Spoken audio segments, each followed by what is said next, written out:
السلام عليكم ورحمة الله وبركاته. أدونتي الله أدونك الله حريري والالكا حريري والالكا حريري كدو يا كدير مؤمنين ته markay sifooyinkooda laga sheegayo waa kuwa garabka u raariciyo walaalahood waa ka u dhahayo ruhamaa baynahum dhaxdooda way isu naxariistaan xagee aadin naxariista leeynu sheegayo aaway miyaynan muuminiin ahayn xiriiri walaalka soo ma ogid in usbuuc walba laba fursad oo qaali ah oo aanan soo noqnoqonaynin in maarta ay na dhaafto soo ma ogid oo aanay u soo noqonaynin ka madaxa adag ee diidan walaalkii inuu xiriiriyo ku soo laaban mayso haddii aad sida ugu madax adag tahay waa ku dhahayo xabiibkeena sallallahu wasalaamu alayhi xadiidkan waxa soo saaray muslim min xadiid abi hurayra radiyallahu anhu wa ardaa waa ka uu dhahayo khamiista iyo isniinta usbuuc walba waxa la furaa albaabada jannada la furaa albaabada jannada hadii la furo naxariis baa soo degaysa dambi dhaaf baa soo degaya deganaanshaha soo degaysa iyo xasilooni raxmad baa soo degaysa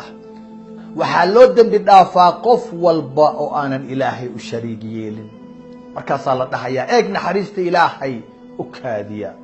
anziru haadayni hatta yastaliha u kaadiya kuwan ilaah ay ka sulxtamayaan ilaa ay laabto waxaan ka saarayaan ilaa ay ka caafimaadayaan u kaadiya ayaa la dhahayaa adoontii allah imisa lagu kaadinayay walaalka hadaad 20 sano ka go'oneed oo aadan la hadlaynin imisa khamiis isniin baa ku dhaaftay imisa fursad ayaa ku dhaaftay maanta waad nooshahay walaalkaaba ah waa ku jeclahay walaalka aadan la hadlin 20 sano ka faa'iideysta fursadda iyada ah fursaddan ka faa'iideysta